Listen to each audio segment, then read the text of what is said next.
bal ka waran haddii adigoo maanta ka shaqaynaya dukaan aad berrina noqoto qof dharka xayeysiyo caana waa sida ku dhacday Sakariya Cali waa wiil 20 jira oo degan dalka Finland waxaana uu noqday wiil xayeysiya dharka lagu xaragoodo waxa uu nooga sheekeeyay shaqadiisa iyo sidoo ku soo caanbaxay kaamirada hortiisa sida u bartay inaan joogo waxay ahayd anima xishoonayn kaamirada ma ka cabsanayn waa inaad iska dhigtaa qofka aad tahay ani waxaa la dhahaa Sakariya Muxudiin Cali 20 sano jira Finland deganahay anigana waxaan ahay model anoo maalin dukaanka shaqeynaa nin ii imaaday wuxuu igu dhahay niyahow marta inaad shaqo qabatid oo ku saabsan model nimo wala yaab waxa dhahay model muxuu qabtaa iyo kabacdi wuxuu ii sheegay inaa qabanaysid sawiryaala laga qaada iyo dhar xayeysiisa adduunyada soo safray soo wareegay kabacdi waxa dhahay waa shaqeyn kara kabacdi hooyo u sheegay hooyo ila yaabtay waxa dhahday wariyaha warma soo waalatay yaa family dhan marka uu sheegay kulli way faraxsanayeen shaqada marka qabanay hadda sanada shaqeynay adduunyada soo safray soo wareegay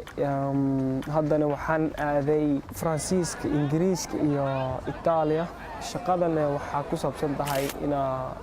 sawir laga qaaday ina dhar xayeysiyo shaqadan waxa ku jeclaa ina safri karo soo wareegi karo adduunyada iyo ina family caawin karo iyo ina shaqadan dhabar jibis ma ahan wallahi waa iska fudud Finland aniga family waxa imaanay 2002 waxa ka soo wareegtay 16 sano oo meel aad iyo aad u fiican la degnaan waxa cunayaan ma ka fikiri wax kasta waa hooyaday karsay wax kasta waa ku cunaa laakiin sida khaliir wali u haado waxa waaye markastoo banooni dheela basketball amba banaanka jaalayna ordo saas daraadiis aan wali khaliir u ah shirkada aad iyo aad u jeclahay oo dhar sameeyso ma jirto kan camal hada shaatiga wado hooya iyaga keentay Afrika Soomaaliga keentay aad iyo aad u jeclahay